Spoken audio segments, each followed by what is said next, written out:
আমাদের মধ্যে যারা ভ্যাকসিন ডিজাইন এবং ডেভেলপমেন্ট নিয়ে কাজ করতে আগ্রহী তাদের জন্য ডন অফ বায়োফিনিক্স লিমিটেড বাংলাদেশের পক্ষ থেকে শুরু হতে যাচ্ছে কম্পিউটারের vaccine design A to Z এই ট্রেনিংটি। এবং এই ট্রেনিংটাতে আমি মূলত আপনাদেরকে স্টেপ বাই স্টেপ দেখানোর চেষ্টা করব যে কিভাবে একটা প্রপার ওয়েতে সাব ইউনিট ভ্যাকসিন ডিজাইন করা যায় এবং সেটা একটা হাই ইম্প্যাক্ট ফুড জার্নালে পাবলিশ করা যায়।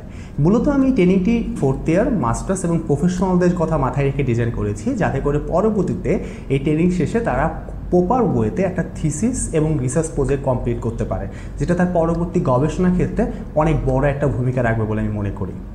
অ্যান্ড পাশাপাশি এই ট্রেনিং শেষে আমি আপনাদেরকে স্পেসিফিক টপিক যেমন epitope prediction, molecular docking, molecular dynamic simulation এবং ইনসিলিকো ক্লোনিংয়ের উপরে বেশ কিছু ভিডিও টিউটোরিয়াল প্রোভাইড করব, যেটা আপনাদের পরবর্তীতে গবেষণা করার সময় যদি কোনো কারণে একটা টপিক ভুলে যান সেক্ষেত্রে এই ভিডিওগুলো আপনাকে হেল্প করতে পারে। আমি আশা করি আপনাদের মধ্যে যারা এই ভ্যাকসিন ডিজাইন এবং ডেভেলপমেন্টের এই ট্রেনিংটাতে ইন্টারেস্টেড আছেন তারা এখনই নিচের দেওয়া লিঙ্কে ক্লিক করে রেজিস্ট্রেশন করে ফেলবেন এবং সকলের সাথে ট্রেনিংটিতে দেখা হবে। সবাই ভালো থাকবেন।